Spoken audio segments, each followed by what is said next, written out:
Nderuar zonja dhe zotrinj, kryetare dhe antar shoqatash, ardashës edhe miq të komunitetit shqiptar në Michigan, unë ju uroj mirëseardhjen në këtë aktivitet kulturor, në këtë event kaq shumë të rëndësishëm për letërsinë shqiptare, për artin shqiptar, po mbi të gjitha për artin këtu në diasporë, që është kaq shumë e vështirë të mbash gjallë gjuhën, kulturën, traditat dhe ta shpërndash atë mes miq edhe mes patriotëve të tu, mes adhetarëve të tu. Dua të falenderoj në emër të shoqatës Malësia e Madhe këtu në Michigan, profesorin, profesor Dr. Pashko Camaj, i cili na besoi që ne të organizojmë këtë event sot. Faleminderit për besimin edhe faleminderit për mundësinë që na dhe që ne të shijojmë një vepër të mirë. E kam lexuar librin e Dr. Pashko Camajt, edhe e kam shijuar jo vetëm si njeri i skenës, jo vetëm si gazetare, po e kam shijuar si një lexuese, dhe me atë modestinë time për të shijuar një vepër të mirë artistike, di të them që kam marrë një satisfaksion të jashtëzakonshëm. Kam parë realitetin e prindërve tanë, kam parë realitetin e gjyshërve tanë, pa dashur të futem më tepër në detajet të kësaj vepre letrare, por dua ta them me bindje që të gjithë ne këtu e njohim një tonë në jetën tonë, e njohim një mark në jetën tonë, apo akoma më keq kemi qenë ne në vend të tyre. Dua të falenderoj edhe një herë shoqatën adhetare Malësia e Madhe këtu në Michigan, që për herën e disat tashmë u bë që mbështet artistët, mbështet njerëzit që e duan artin, mbështet njerëzit që punojnë fort për të bërë qëllime sublime, për të pasur gjuhën e bukur shqipe në mes të Amerikës. Faleminderit edhe një herë. Do doja të ftoja zotin Toni Gojçaj, kryetari i shoqatës Malësia e Madhe këtu në Michigan, për fjalën e tij. Faleminderit. Të nderuar të pranishëm, të dashur miq, vëllezër e motra, përfaqësues të medjave, dashamirë të librit, dashamirë të autorit, dashamirë të shoqatës adhetare Malësia e Madhe, zonja dhe zotrinj. Është kënaqësi dhe nder e veçantë për mua se sot para jush dal në cilësinë e kryetarit të shoqatës adhetare Malësia e Madhe për të ju përshëndetur dhe për të juruar mirëseardhjen në këtë aktivitet të rëndësishëm kulturor e letrar, me rastin e promovimit të romanit Brenga të autorit Dr. Pashko Camaj. Në emrin tim personal, në emër të shoqatës adhetare Malësia e Madhe, gjithë antarëve të saj, si dhe në emër të gjithë juve që jeni prezent, dëshiroj që në mënyrë të veçantë të përshëndes dhe të bëj mirëseardhje në mesin ton autorit të nderuar, bashkëvendasit ton në komunitetin ton, Dr. Pashko Camaj. I nderuari Dr. Camaj, mirë se keni ardhur në mesin ton. Është gjithherë nder dhe kënaqësi ku në mesin ton kemi një intelektual të çmuar sikur jeni ju vetë. Prania juaj e bën këtë ngjarje edhe më të veçantë, dhe dëshmon për dashurinë dhe respektin që keni ndaj librit, kulturës dhe fjalës së shkruar. Në mënyrë të veçantë ju falenderoj për punën dhe për kushtimin tuaj që keni lënë një kontribut të çmuar letërsisë sot. Vepra juaj nuk është thjesht një krim letrar, por një pasqyrë e ndjenjave njerëzore, e përjetimeve dhe e realiteteve që na prekin neve të gjithë. Zonja dhe zotrin, unë nuk doa me fol shumë për autorin, nuk besoj se është e nevojshme një prezantim i gjatë, me qenë se me siguri të gjithë e njohim, prandaj as nuk do me fol shumë për ta, se jo se s'kisha me pas çka me thënë, por për ta mendoj se flet prezenca juaj dhe flasin meritat e tij dhe karriera e tij e pasur letrare dhe intelektuale. Sot jemi mbledhur këtu për promovimin e romanit Brenga, një vepër që, siç e quhen edhe vetë titulli, mbart në vetvete emocione të thella, reflektime të sinqerta dhe një botë të pasur shpirtërore. Ky roman fton lexuesin të mendojë, të ndiejë dhe të përjetojë bashkë me personazhet, duke bërë një vepër të rëndësishme në krijimtarinë e vetë autorit. Një falënderim të veçantë shkon edhe për shoqatën adhetare Malësia e Madhe, e cila me përkushtim dhe dashuri për kulturën, cila shumë herë me e parë, edhe kësaj here e bëri të mundur organizimin e këtij promovimi. Kjo shoqat vazhdon të jetë një shtyllë e rëndësishme në ruajtjen dhe promovimin e vlerave tona kombëtare, duke krijuar hapësira të tilla ku kultura dhe arti marrin jetë. Po ashtu dëshoj të shprehi me njohjen tonë më të sinqertë për autorin i cili ka zgjedhur pikërisht shoqatën Malësi e Madhe për të organizuar promovimin e këtij romani. Ky është një vlerësim i madh për ne, por edhe nder për shoqatën tonë të bëjmë organizimin e një promovimit të një libri të madh, të një intelektuali të madh, sikur është pra autori i këtij librit, Dr. Pashko Camaj, dhe një dëshmi e besimit ndaj punës dhe misionit të shoqatës sonë. Të dashur të pranishëm, ngjarjet e këtilla nuk janë vetëm promovime librash, por janë takime të shpirtit, ura lidhëse mes autorit dhe lexuesit, si dhe një mundësi e mirë për të forcuar identitetin ton kulturor. Ato na kujtojnë rëndësinë e fjalës së shkruar dhe fuqinë që ka ajo për të ruajtur kujtesën, për të ndërtuar mendimin dhe për të bashkuar njerëzit. Ma në fund, ju falenderoj nga zemra për pjesëmarrjen tuaj, për mbështetjen, për respektin që tregoni ndaj aktiviteteve të këtilla, për respektin që kallëzoni dhe respektin që çdo herë ndaj shoqatës Malësi e Madhe, ndaj autorëve të këtij, siç është edhe Dr. Camaj sot. Edhe një herit, Zoti Camaj të uroj suksese, me shpresë që të kemi rast që të bëjmë edhe promovime tjera në të ardhmen. Libri është atje kush ka dëshirë me marr, edhe një herit që thëru takoshim këtë rast, faleminderit për prezencën tuaj. Faleminderit Zoti Borçar. Si lexuese, kjo ishte paraprake, si lexuese e atij libri, di të them që ishte një kryevepër. Unë nuk e kam përjetuar komunizmin, nuk e kam jetuar vetë, vi nga brezi ku mendoj që jeta në Shqipëri atyre viteve ka qenë bardhëzi. Kjo na është ndikuar edhe nga kinematografia e atyre viteve, edhe nga literatura e atyre viteve. Na është prezantuar komunizmi si një eksperiencë, si një përvojë, si një jetesë e bukur, e thjesht, të gjithë bashkë edhe të barabartë, edhe kjo jo për të futur anës politike të sistemit komunist, po për të përqendruar më tepër tek ndjeshmëria e njerëzve edhe tek mënyra se si ka funksionuar jetesa në atë kohë. Sinqerisht, unë përgëzoj Dr. Camajn dhe falenderoj që na ka sjell një pasqyrë ndryshe të realitetit të atyre viteve. Ne kemi dëgjuar nga prindrit tanë, nga gjyshit tanë, personalisht flas, histori të bukura, të thëna, ose të ashtu quajtura nga presioni i vendit, presioni i sistemit, presioni i kohës. Dhe madje mbaj mend që kam dëgjuar një shprehje që gazetarët në atë kohë janë të lirë të thonë atë që ju urdhërohet. Dhe për të mos e parë komunizmin, apo jo vetëm atë pjesë të sistemit komunist në Shqipëri, por gjithë jetesën e atyre viteve ashtu siç na është servirur nga sistemi politik, ta shohim edhe në të lloj forme tjetër. Prandaj do ju sugjeroja të gjithëve ta lexoni si libër, edhe të gjenit një pjesë të shpirtit tuaj, një pjesë të eksperiencave tuaja tek ai libër. Për dhënë fjalën e saj, unë dua të ftoj tani zonjën Irena Dragoti. Fjala për ju. Romani Brenga i Dr. Pashko Camaj si trinon filozofik, faji, liria dhe fati, nga rrëfimi historik deri tek drama morale. Intuit, koherencë, pikuri letrare, apo sido që ta emërtoj aftësinë e shkrimtarit Pashko Camaj për të dëgjuar si duhet një të vërtet, përpara se ta shndërroj atë në gjuhën e shkruar, unë fillimisht do ta etiketoja si aftësi eksploruese të së panjohurës, midis ekzistencës dhe shmangjes së vetvetes. Romani Brenga i Dr. Pashko Camaj, ky trinom filozofik midis fajit, lirisë dhe fatit, zhbiron paralelisht historinë me dramën morale të dy personazheve në dy rrethana ndryshe.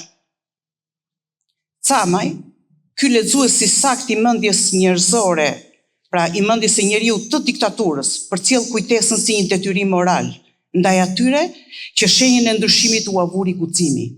A mund të mendojmë mërgimin si një mur ndarës me të shkuarën? A është krim mërgimi në tendencën për të ikur një shoqërie apo ideologjie ku mungesa e lirisë është baza e saj? A përbën krim mungesa e lirisë në sisteme totalitare?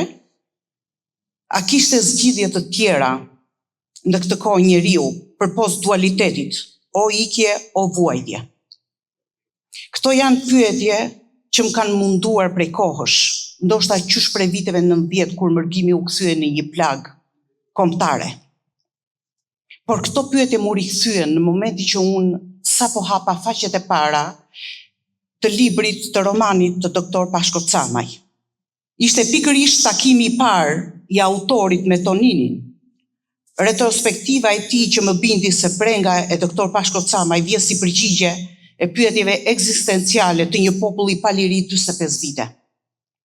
Letërsia që kam prekur pas viteve 90 dhe që trajton këto përvoja totalitare, e cila është jo e vogël, noton kryesisht midis dy poleve, dëshmi historike dhe reflektim filozofik. Në këtë këndvështrim romanin Brenga të doktor Camaj do ta klasifikoja si vepër hibride. I ka tejkaluar këto dy pole. Doktor Camaj ka zgjedhur të rrëfejnë nëpërmjet përballjes së dy realiteteve. Romani Brenga, ky enumeracion dual të ndryshe me dy miq, dy rrugë, dy sisteme, nuk është gjë tjetër veç se metafora e ndarjes së shqiptarit në shekullin e 20, midis mundësisë dhe pamundësisë, midis zgjedhjes dhe imponimit.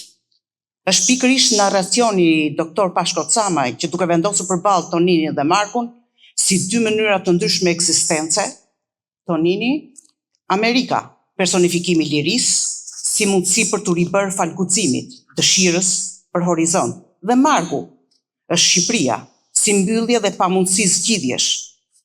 E ndryshimi na afron planet e veprës në kufijtë e personazhit, pra ne ndihemi të tillë kur e lexojmë. Liria, ai trofeu midis dy miqve, nuk ka të bëjë vetëm me guximin për të vepruar, po edhe me barrën e zgjedhjeve.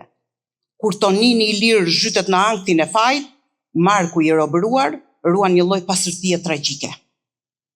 Pikërisht këtu qëndron vlera rrëfyese e doktor Pashko Camaj, kur përmbys idenë se liria nuk është shpëtim apo zgjidhje absolute për qetësinë dhe lumturinë njerëzore, por as mungesa e saj nuk e shkatron dinjitetin njerëzor. Shkrimtari ka dëshmuar me këtë vepër se e njeh shumë mirë metafizikën e lirisë. Brengën, autori e sjell si një dëshmi të kujdesës kolektive. Ai është njohës kaq i mirë i një prej diktaturave më të egra në Evropë. Dhe pse liria, mirëqenia dhe karriera në Amerikë mund ta joshnin me harres. Camaj, me këtë narrativë është një lloj Tonini, që brengën e tij për vëllezërit shqiptare shlyen me këtë vepër.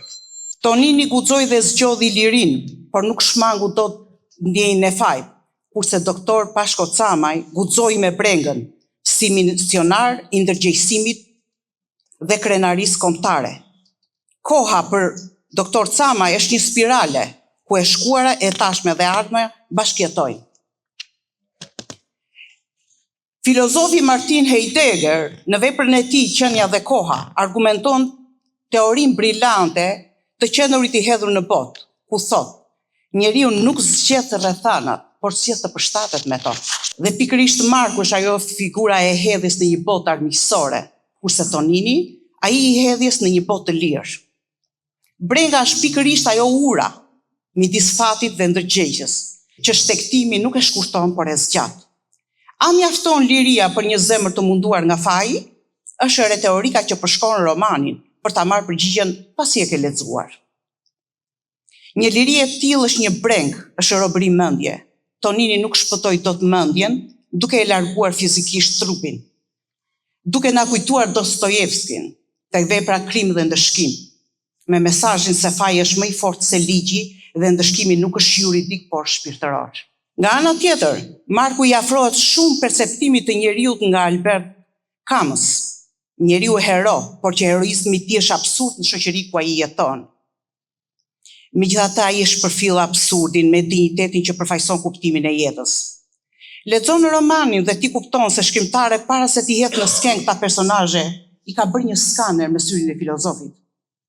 Ai nuk sjell evidenca apo ditar historik, por një skenë të tërë interpretimi të një realiteti ku secili do të ndihej shumë pjesëmarrës për nga emocioni. Megjithatë, doktor Camaj ruan një lloj autenticiteti, duke zhvendosur këtë dialog në një kontekst historik shqiptar. Shpesh vepra e tij gjatë leximit më kujton madhështinë e Milan Kunderës, ku historia kolektive prodhon fatin individual, po aq sa e tejkalon atë në drejtim qartësisë morale. Brenga është një mision për mos harruar. Brenga është atë dhe dashuri që mjekon plagët e vjetra të dheut. Brenga është një zë për shqiptarinë në dyert e politikës ndërkombëtare. Brenga është doktor Pashko Camaj, ky shqiptar, ky filozof, ky rrëfimtar, mjek i historisë që merr frymë me ritmin e origjinës. Harold Bloom, një nga kritikët më të dashur për mua, duke parë qartësinë morale të veprës së doktor Camaj, do ta pyesja: a krijon roman një figurë që mbetet? Dhe Brenga kur e lexon do të përgjigjej Bloom, e krijon. Është margu, tragjizmi që ja doli të rezistoj në një vend ku e keqja është normalitet. Është Tonini, pa që fajtor, realisht ndërton një faj simbol për të ruajtur lidhjen me Markun, mikun e tij të ngushtë. Të gjithë kemi nevojë për një pasqyrë të vetes, dhe këtë ka bërë shkrimtari. Camaj ka ndërtuar një vepër në sistemin e pasqyrave, mes dy vendeve, duke na bërë të ditur se rrethanat nuk e ndryshojnë njeriu, po thjesht nxjerrin në pa më të thellën e tij, nën vetdijen. Në pamje të parë, Brenga hedh dritë mbi dy plagët e një kombi, diktaturë dhe emigracion. Por nëse tepërton më thellë në të, do të lexosh mes ngjarjesh pyetjen: a mund të mbijetoj miqësia për te historisë? Përgjigja në roman vjen si klithma Eduard Munch për shkatrimin jo vetëm të sistemit, por dhe ideve që mbi në pyllin totalitar. Njeriu në lirisë me njeriu në vujtjes i bashkon kujtesa. Rruga e vetme e drejtësisë që ofron ky roman etik. Do ta përkufizoja pa frikë të roman si romani i fatit të ndarë për fajin pa krim dhe pa mjaftueshmërinë e lirisë. Fatit mund të ikësh, po a ikën dot historisë. Ajo është Brenga, që nuk shkul dot. A mjafton liria për paqen e brendshme, ku liria është hapësirë dhe paqe që do të thotë pajtim? A mjafton dimensioni i sakrificës, simbolika e kryqit dhe faji si trashëgimi shpirtëror në këtë roman, për të konkluduar se shkrimtari ka dhënë nga vetja më shumë se tradita që përfaqëson. Narrativa e tij që ruan traditën por dhe e transformon, nëse do të kalonte në penën e Thomas Eliot, e sigurt ky i fundit do të shtrëngonte fort dorën doktor Pashko Camaj duke i thënë: në një botë të fragmentuar, kjo vepër është kaq e disiplinuar artistikisht. Doktor Camaj, ky shkrimtar epik në hapësirë të jashtëzakonshme, thekson absurdin e sistemeve diktatoriale me stilin e Camusit. Shkruan në plane shpirtërore për të zhbiruar personazhin me psikoanalizë dhe nuk del jashtë ngjyrave të jetës. Unë e lexova Brengën për t'ju treguar sot për të, por Brenga e vetme që kam unë nga sot është nëse arrita të përcjellte ju miq atë si një risi narrative, apo motivet pse duhet ta lexoni. Brenga e doktor Pashko Camaj nuk jep përgjigje përfundimtare për sisteme totalitare e njerëzit e saj, por ngrej një mal me pyetje që vazhdojnë të jehojnë përtej tekstit, sepse Brenga nuk është ajo që mbetet pas historisë, por është historia që nuk arrin të shuhet brenda njeriut. Dhe pikërisht këtu qëndron forca më e madhe e kësaj vepre, në aftësinë për të na kujtuar se njeriu mund të ndryshojë vendin, por rrallëherë peshën e vetvetes. Sukses e doktor Pashko Camaj në rrugën e prozës dhe rrugtim të mbar veprave tua. Faleminderit zonja Dragoti. Emocionet që mora nga analiza që ka bërë zonja Dragoti gjithë veprës artistike, gjithë veprës letrare të doktor Camaj. Mu duk sikur e lexova edhe një herë librin nga fillimi. Ishte aq e bukur edhe e sjell aq mjeshtërisht edhe kritika dhe analiza e saj. Faleminderit edhe një herë. Një vepër të mirë artistike unë mendoj që e bën edhe fakti që flasim për realitetin dhe njerëzit gjejnë vetveten. Në momentin që ne gjejmë vetveten në një pikturë, në një poezi, në një poem, në një libër, atëherë pranojmë dhe e bëjmë pjesë tonën. Ashtu sikur se e bën të bukur edhe fakti që imagjinatën ja bashkangjisim këtyre fakteve real edhe vetvetes tonë. Dhe këtu unë e them me bindje që e kam parë në romanin e doktor Camajt. Mjeshtërimi vete është edhe të bësh kritikë dhe analizë të mirë të një vepre artistike, të një vepre letrare, dhe unë mezi po pres në këto momente të dëgjoj analizën që ka bërë kolegu im, Rafael Floqe. Zoti Floqe, fjala për ju. Natyrisht edhe këta miqtë e mi mezi po presin, po përpara se të vija këtu një mik më dha i këshill, edhe unë do ta them. Më tha, a ke vesh atë fustanin e gjatë?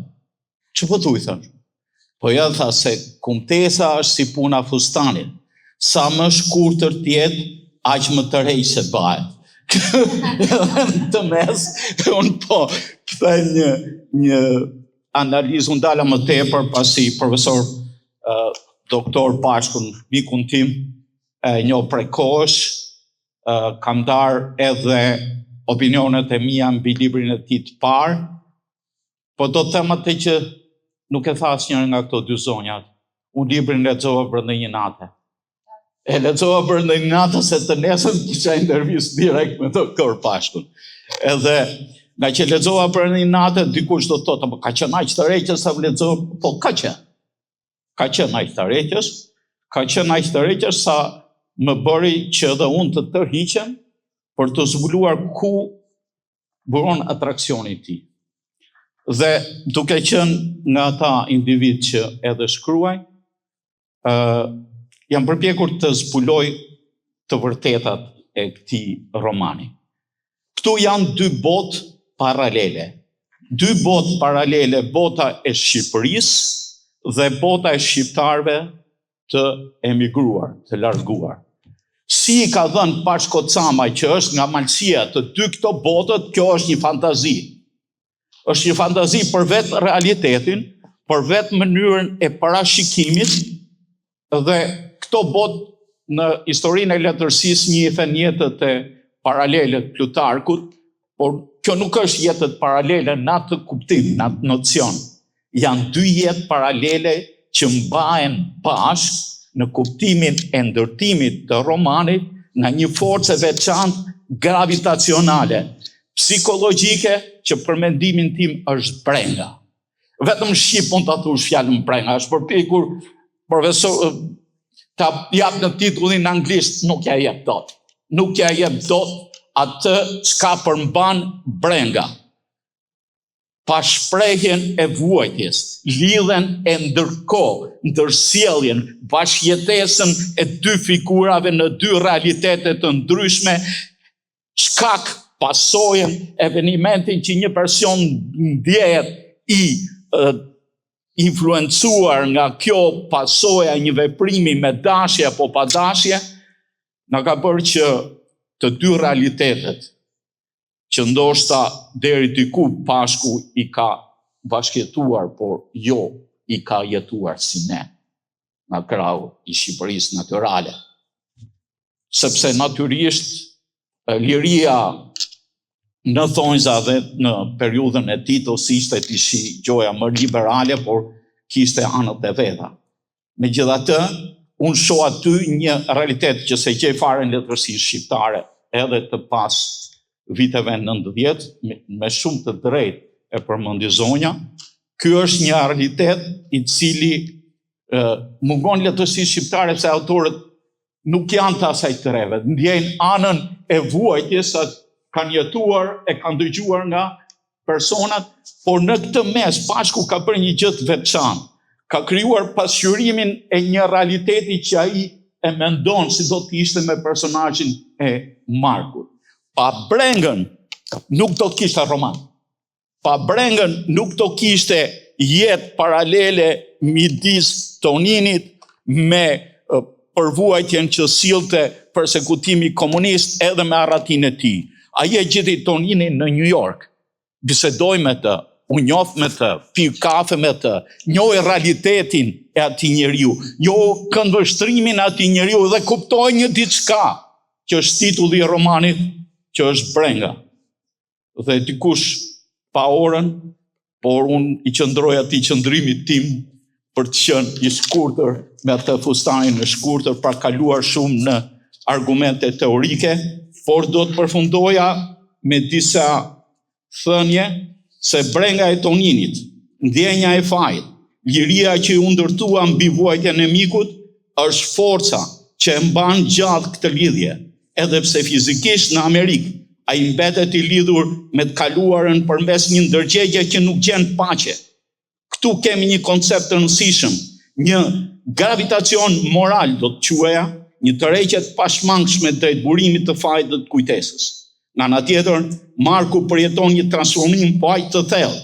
Në momentet e para të vuajtjes, ai përjeton ndjenjën e fajësimit ndaj mikut të tij, por kjo ndjenjë nuk mbetet statike, ajo evoluon dhe shndrohet në falja. Ky është një dimension i fuqishëm psikoanalitik, kalimi nga urrejtja në mëshirë, nga ndarja në bashkimin moral, që është dhe një parim i krishtërimit. Megjithatë, për të qenë më konkret dhe për të ardhur drejt fundit, kjo vepër do të cilësohet si vepër e rëndësishme dhe nuk është pa mangësi, sepse po tham që s'ka mangësi, natyrisht në kuptoj. Unë do t'ja kam sugjeruar, do t'ja sugjeroja edhe një herë, më duket se linja e dritës me Markun nevojiste më shumë dritë, më shumë, jo për një happy hand, por për të ndjerë mirë, edhe në një fund të hidhur, si që është ky. Megjithatë, doktor Pashku ka bërë një gabim që ka dalë përmbar. Ka filluar të shkruaj në anglisht dhe vepra i ka dalë bukur shqip. Dhe kjo është e vërteta edhe këtij romani që përcillet me aq emocione sa munda t'jo përcjell juve sot për këtë libër aq të mirë të mikut tim që për gazetë e ka shkrimin 3 fishë. Mirë takohemi. Nderuar audiencë, studios, aktivist, vëllezër e motra. Kam kënaqësi se sot të gjindem në mesin tuaj dhe të jem pjesë e promovimit të librit të një bashkëhoqjani, bashkëmalësori e bashkëmoshatarit tim, Dr. Pashko Camaj. Së pari duhet të përgëzoj Pashko Camaj për misionin e tij fisnik, për rrugën e tij që ka sjellë në realizimin e projekteve letrare, që është as pak lehtë, sidomos duke konsideruar dinamikat e jetës amerikane, jetës familjare e profesionale në metropole të këtij vendi gjigant, ku koha nuk ecë, por fluturon. E pamërshishëm për shumë kënd ik duke marrë me vete shumë plane të pa realizuara. Autori Pashko Camaj po tregon me punë se çdo gjë është e mundur kur njeriu ka një aftësi optimale menaxhimi dhe e gjen kohën për të bërë gjëra të mëdha. Tani unë i ndëgjova folësit para meje dhe paraqitja ime është nga një kënd vështrim plotësisht tjetër.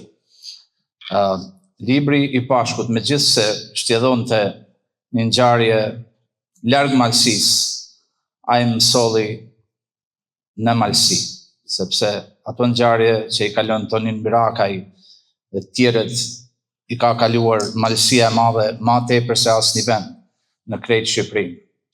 Malësia që ishte vendi më i përsekutuar në Shqipërinë komuniste.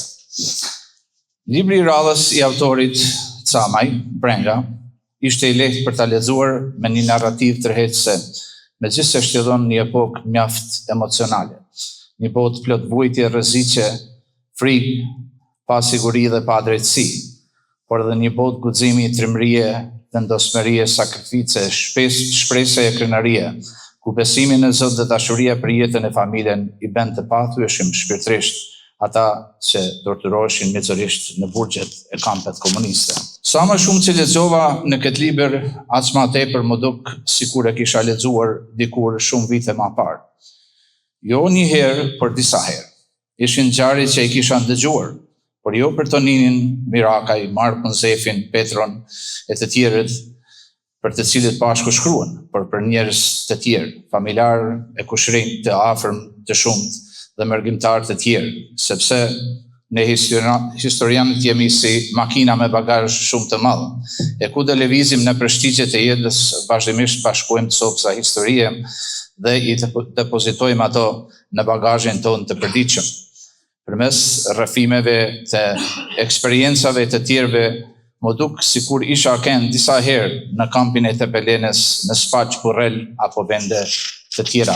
Titulli i librit Brenga është mjaft interesant dhe shumë i qelluar për kohën që ky roman shtjedhon. Është fjalë që brenda saj mban elementet që vinë nga mungesa e lirisë. Komunizmi në çdo kënd të botës me represionin e tij solli pa siguri, frikë, ankth e mërzitje shpirtërore, duke ju marrë njerëzve gjën më të shtrenjtë të drejtën për të jetuar në paqe dhe liri, duke krijuar brenga pafund të popujt e sunduar. Duke menduar për brengat që ka shkaktuar regjimi i Enver Hoxhës, u ndala, u ktheva larg mrapa në vitet e fëmirisë. Në vitet e fëmirisë ime dhe tek personi i shtrejt i jetës sime. Te nana ime, që atëherë kalon të një vujtje të thellë shpirtërore, brengosur me lot në sy, vajton të fatin e saj të hidhur, të ndarës nga familja që e kishte rritur. Ajo ishte martuar në pjesën e hotit në maltësi, dhe shumë shpejt kufiri shqiptar u kthye në perdë të hekurt. Ajo vazhdimisht vuante mungesën e babës, vëllezërve dhe të tjerëve. Ishte vetëm pak kilometra larg nga kastrati, po kurrë nuk u lejuo të vizitonte familjen e saj për afro 40 vite, gjatë të cilës kohë baba dhe të dy vëllezërit kalon në amshim, e kjo s'pati të drejt as ditën e fundit të shkonte e t'ju jepte një grusht dhe e të vendoste një kuror lulesh mbi barët e tyre. Vujtjet e nanës sime më bën të urrej sistemin komunist, por ato vujtje më rritën dashurinë për atë tokë të Shqipërisë, që ajo e donte me gjithë qenien e saj dhe e donte ta shkelte sa më parë. Ishte abdeu ku jetonin gjysma e njerëzve më të afërt të familjes sonë. Veriu i Shqipërisë, që kishte vlera europiane dhe familje të forta, do të bëhej subjekt i përndjekjeve, intimidimeve dhe burgosjeve të shumta.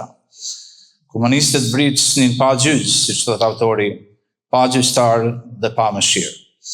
Kjo beri që shumë patriot nacionalistë të lirdashës përmes vështirësive, rreziqeve, e shpeshherë dhe përmes plumbash kalonin kufirin jugoslav, pa qenë të vetëdijshëm se aty i priste një komunizëm represiv, një regjim anti-shqiptar që do t'i shfrytëzonte për interesat e veta të errta kundër çdo gjëje arbrore.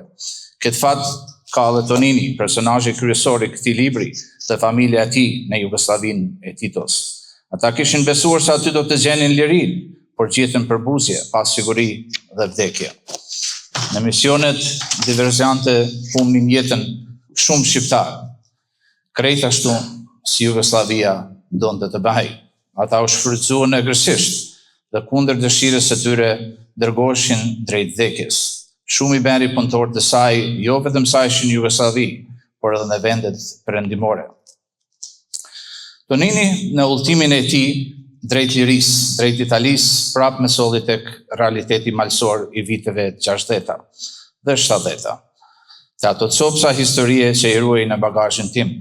Kur me mira malsor të Malësisë të okupuar në Maltëzi, morën rrugën e gjatë pranë detit Adriatik për në Kroaci e Sloveni, e atëherë drejt kampeve të refugjatëve në Itali, ku shumë prej tyre pësuan lëndime nga rojet kufitare e mjaft të tjerë u kapën dhe u burgosën për thyrje kufiri, por rreth 1000 familje malësore refugjatësh përfunduan në kampet italiane e më vonë në metropolet e Amerikës, kryesisht në Detroit e një numër më i vogël në New York.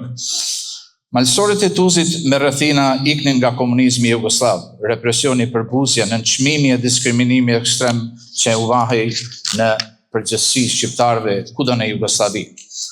Në Maltëzi, shqiptarët ishin të izoluar, të nënçmuar dhe qytetar të rangut të tretë. U mohoi shkollimi i lartë, punësimi dhe çdo e drejtë tjetër. Zhvillimi i vendit ishte në zero. Jugoslavia ndërtohej, por trevat shqiptare kishin mbetur si në kohën e sultanëve, pa rruga, pa drita, pa ujë, pa shkolla, pa asnjë perspektivë. E vetmja shans për një jetë normale ishte ikja, dhe kur erdhi rasti ata e lëshuan Malësinë dhe ndjekën rrugën për në Amerikë, ashtu siç kishin bërë qindra familje nga Shqipëria vite më parë, duke u ikur pa drejtësive dhe ashpërsive slavo-komuniste. Malësorët e Malësisë në Maltëzi do të bëheshin katalistë të zhvillimit të vendit të tyre të harruar nga komunizmi slav. Ata nga Amerika investuan pa ndalë dhe u munduan që Malësia t'i prëngjante Michiganin, e New Yorkut. Investuan në shtëpi, shkolla, infrastrukturë, në çdo aspekt të jetës për të zbutur varfrinë dhe diskriminimin që mbretërote në trojet e tyre. Edhe ata mbanin një breng në shpirt. Ajo ishte përmirësimi i malësisë. Në vazhdin e leximit të romanit, një fjalë më duk se e pash fytyrën e një malësorit tonë që kur e njoha unë ishte në moshë të thyer, por ishte shumë patriot. Kur Tonin Mirakaj ndihmoi në New York me vllaun e motrat e tia në apartamentin e tij të ri, me mobilje të donuara të vjetra, me ushqime e tjera në botën e re amerikane, mendja mu fiksua te burri i dashur dhe i mençëm malësor Frank Gruda. Ai kishte ardhur dekada më herët para se të vinte turma e emigrantëve malësor. Ai kishte ndihmuar me dhjetra e qindra familje të Hotit, Grudës, Trieshit e Kojës, të gjenin banesa, të punsoheshin, të kishin mobile në shtëpitë e tyre dhe ushqim për familjet e tyre. Ai ishte nacionalist e antikomunisti përbetuar, të cilin shumë nga ata që e kishte ndihmuar ma vonë e atakonin me fjalë, shpifje dhe përbusje se Prenka nuk ja vlonte Jugosllavinë as titon e tyre. Në mesin e malësorëve emigrant kishte mjaft adhëtar që i bashkangjitën Prenkës dhe nacionalistëve të tjerë nga gjithë trojet shqiptare, por kishte edhe agent jugoslav që tentonin të kontrollonin komunitetin përmes institucioneve fetare dhe organizatave e klube sportive që këta pro-komunisti drejtonin. Është një thënie e popullit tonë se armiku më i madh i shqiptarit është shqiptari. Armiqësia këtu në Michigan ishte tepër prevalente, sidomos në vitet 80-ta kur kishte plasur konflikti shqiptar-serb në Kosovë. Gjatë kësaj kohe, malësorët patriot pushtuan sheshet e qendrave amerikane në mbështetje të rinisë kosovare, kurse ana tjetër priste e përcjellte agentët e Jugosllavisë të tiste. Shumë patriot të sotëm atëherë çonin ujë në mullirin jugoslav. Paraqiten sot si pro UÇK, por ishin kundër saj në zanafillin e saj. Flasin me fjalë të mëdha kombëtare sot, por atëherë se përdonin flamurin shqiptar në evenamentet e tyre. Ishin të tjerë që në Jugosllavi ishin profet të marksizëm-leninizmit, apo punonin për sigurimin jugoslav e këtu duan të pushtojnë çdo skenë e të dominojnë çdo gjë shqiptare.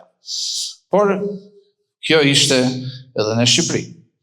Shumë vite më parë, një afërim nga kastrati malësisë i madhe rrëfente me emër mbi emër. Ata njerëz të parët që morën kazmat për të rënuar kishat në vitin 1967, të njëjtit ishin ndër të parët që hynë në kisha kur komunizmi po jepte frymën e fundit. Kjo tregon se disa njerëz nuk kanë as turp, as fytyrë, por duan të jenë çdo kund e mendojnë se dielli nuk lind pa ta. Ka fundi i librit në fjalë Tonin Mirakaj përjeton ramjen e komunizmit, zhdukjen e telave me gjemba, që 45 vite mbanin të ndarë familje shqiptare, shokët, fisët dhe kombin në përgjithësi. Zhduket një breng, por lind një tjetër, se Shqipëria atëvi çdo shqiptare ishte në mjerim ekstrem, ishte e raskapitur, e varfër, e shfrytzuar, e dërmuar nga vitet e gjata të diktaturës dhe izolimit total. Ekstremi komunist në Shqipëri kishte prodhuar ekstreme të reja, kishte lënë pasoja të thella në shpirtin dhe mendjen e shumë shqiptarëve. Arqipeshkri i nderuar i Mirditës, Gjergj Meta, në një rrëfim para disa vitesh fliste për traumat komuniste, me të cilat jetonin jo vetëm gjenerata e kohës së diktaturës, por edhe gjenerata post-komuniste, të cilat trauma ja u kishin kaluar prindrit e tyre. Fati ynë është se koha është në krahun tonë. Kohrat kanë ndryshuar. Shqipëria e shqiptarët kudo kanë aleat dhe zhvillim sikur më parë. Kosova është e lirë, lidhja jonë me perëndimin e ka vënë kombin shqiptar në binarët e prosperitetit dhe afluencës, megjithëse të ngadalshme, por të sigurta. Por asesi nuk duhet të harrojmë të kaluarën, se nëse ajo harrohet, shumë lehtë mund të përsëritet. Rusia me alatët e saj slav aty janë, dhe çdo ditë bëhen e më të fortë. Këtu është edhe vlera esenciale e librit të Dr. Pashko Camaj, duke mos i lanë gjeneratat e reja të harrojnë krimet e komunizmit në të dy anët e telit me gjemra.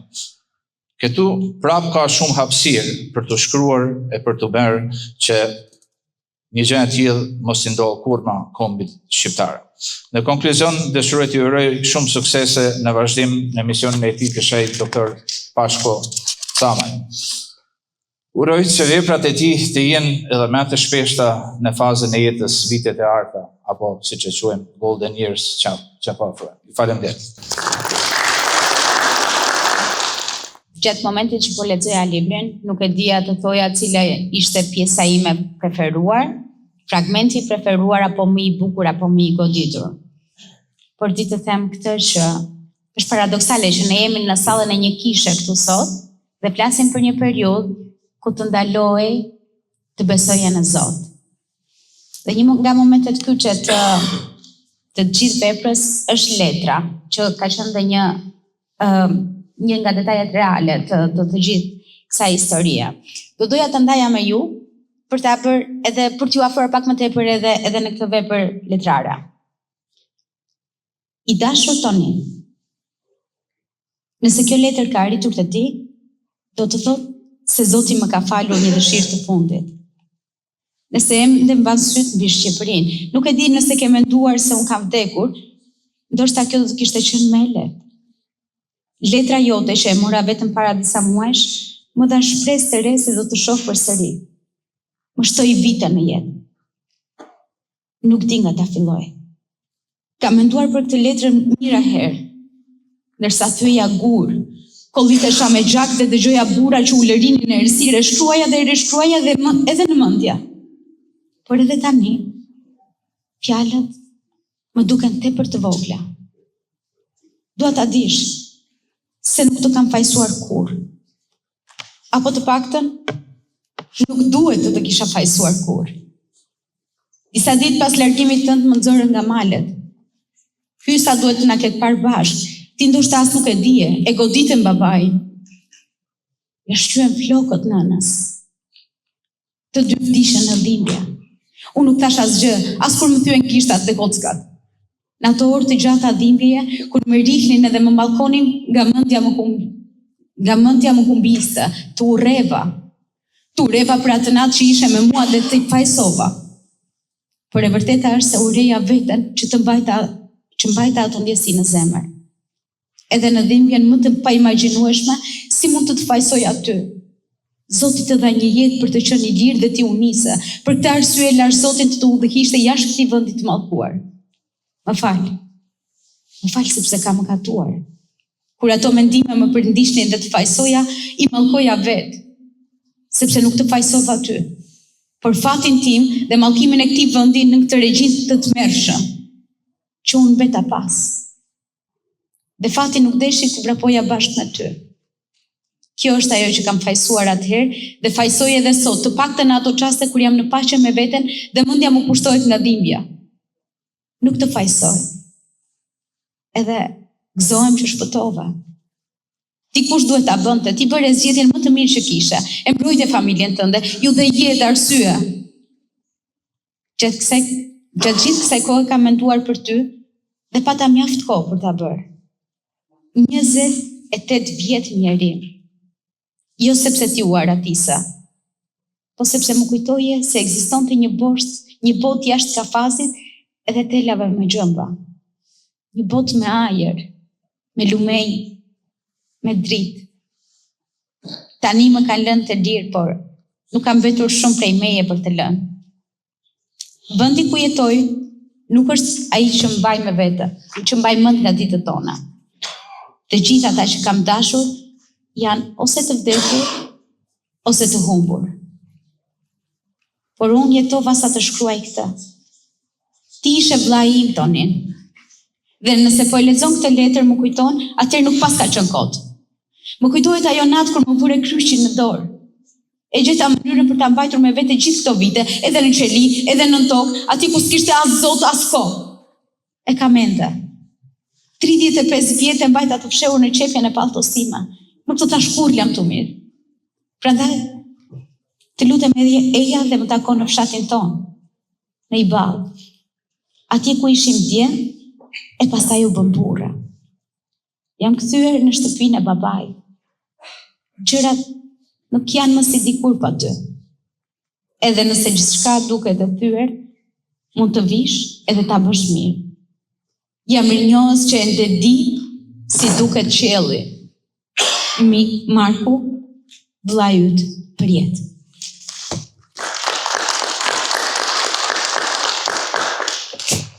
Emocionuar.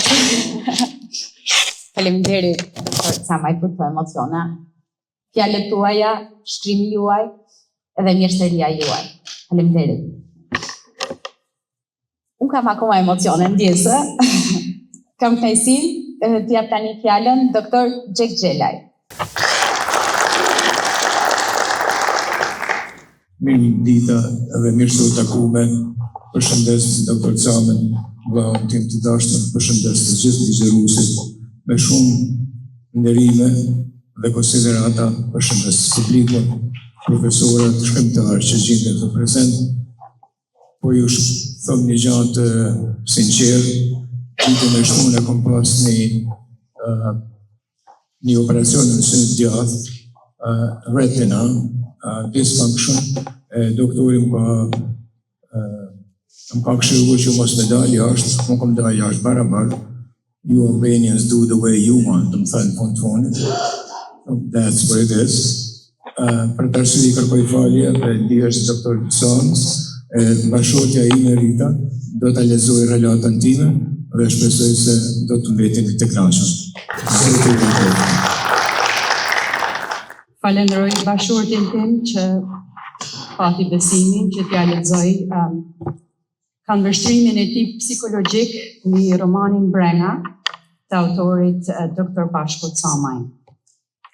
Të nderuar dhe të dashur kolegë ligjërues, të nderuar vëllezër dhe motra të gjitha krahinave, i nderuari dhe i dashuri vëllai im, autori Dr. Pashko Camaj.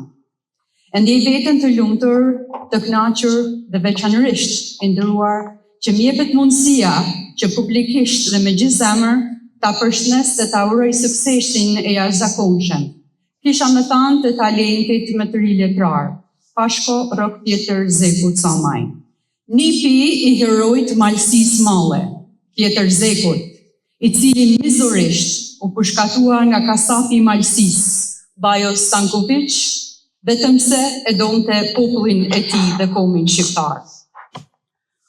Kush është ai shqiptar i ndershëm që nuk e përgëzon këtë autor të talentuar në arritjet e tija, si ato shkencore, tashme edhe këto letrare. For të nderuar, do të mundohem që të jem didaktik dhe real.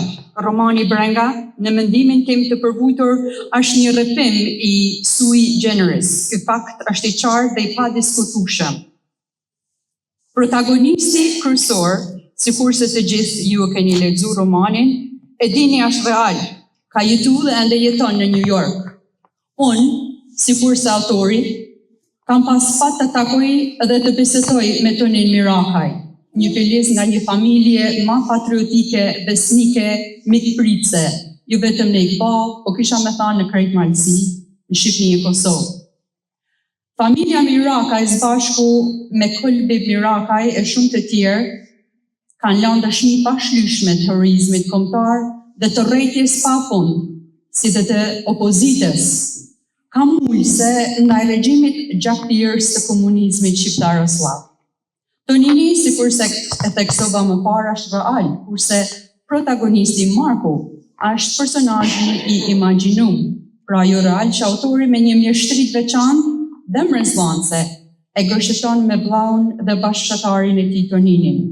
Autori Camaj me një përvojë shkencore bën në përdorim dy substanca të materia prime që është shqiptarizmi për të formuar dy personazhe reflektuese të dy botave të ndryshme shqiptare.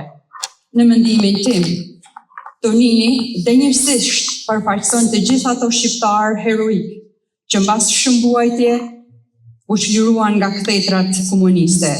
Kurse Marku, që është i krijuar nga autori me një shkatësi të veçantë, përfaqëson me mira të vujtur, të përsekutuar, të dënuar për vdekje gjatë bimrit më të egërt dhe më barbar shqiptaroslav që nuk e patën fatin e Toninit. Më thanë me Dom Simon Jubanin në veprën e tij madhështore Burgjet e mia. Partia diabolike, apo siç e quhenin çlirimtarët e rrënjshëm dhe demagogët e Enverian, dëshironin me ndrru njërin shqiptar të pastër, pothuajse me një majmun që nuk mendon as nuk beson. Mendoj që këtu është thelbi dikotomik apo i dy anshëm si Toninit ashtu dhe i Markut. Gjendja e papranueshme. Dhe si përfundim të përshkrimit të shkurtër faktet historike të përshëtuara në roman janë reale, të vërteta, janë të dokumentuara. Ato fakte nuk ndryshojnë as nuk kanë për të ndryshuar sa të jetë jeta. Nuk mundem të mos të theksoj mëkati më i madh i pseudo-intelektualëve dhe historianëve komunistë shqiptar ishte dhe mbetet shtremimi apo falsifikimi i fakteve dhe ngjarjeve reale të historisë tonë kombëtare gjatë regjimit. Por ne si studius dhe kurështar të fakteve historike, mendoj, mbetet vetëm një pyetje. Si i interpretojmë, si i gjykojmë dhe si i përjetojmë ato fakte tronditëse të krijuara nga regjimi komunist i zdeshur nga të gjitha vlerat njerëzore. Në vijim me lejoni që të përqendrohem duke bazuar në profesionin tim, në rëndësinë, dëmtimin e drejt për drejt psikologjik, por edhe somatik të njeriut shqiptar që me forcë apo dhunë të papërshkrueshme e detyruan të nënshtrohet. Pra të nderuar, le të shohim disa nga këto aspekte psikologjike. Frika dhe ankthi pengojnë vetë aktualizimin duke zhvendosur fokusin nga zhvillimi drejt jetesës, duke mbajtur individ të bllokuar në vetvlerësim dhe në sjellje shmangëse. Këto emocione aktivizojnë një reagim, ngrirje apo lufto apo ik, duke reduktuar kapacitetin kognitiv apo mendor për zhvillimin krijues dhe afatgjat personale. Frika dhe ankthi në thelb e detyrojnë individin të prioritizojnë sigurinë në kurrizë të realizimit të potencialit të tij plot. Brenga dhe ankthi bajnë që njerëzit qëndrojnë në zonat e rehatisë, duke penguar eksplorimin dhe marrjen e rreziqeve që janë aq të nevojshme për të arritur në gjitha dimensionet e natyrës njerëzore. Brenga dhe ankthi shpesh lidhen me vlerësim të ulët, në vërtet shumë të ulët. Kjo i bën individet të ndihen të pavlefshëm për të arritur potencialin e tyre të plot, psikologjik, social dhe intelektual. Kur frika dhe ankthi vazhdojnë dhe dominojnë, ato e ulin vlerësimin dhe pengojnë vetë aktualizimin. Është fakt i provuar shkencor që frika dhe ankthi kronik apo i vazhdueshëm mund të mjegullojnë gjykimin, të dëmtojnë kujtesën, të ulin aftësinë për të përpunuar informacionet e nevojshme për marrjen e vendimeve komplekse, si në nivel individual ashtu dhe kolektiv. Ky ishte qëllimi kryesor i veprimeve djallëzore të diktaturës. Kjo është ndërgoditjet apo brengat më të helmueshme të imponuara nga regjimi, kur frika nga refuzimi zanran në mendjen e individit, ose kur frika prej turpit për zbolimin e të kaluarës dhe gabimeve personale, kjo e detyron individin të tërhiqet, duke kufizuar rënë aftësinë e tij natyrore për rrjedhim dhe ndërveprim social. Pa këto aftësi, individi izolohet dhe bie në rendje në procesin e aktualizimit. Kushdo që ka takuar, të përsekutuar apo të burgosur politik, mendoj që duhet të pranoj realitetin dhe vuajtjet psikologjike të cilat mund të përcillen me gjenerata. Sa dam i madh.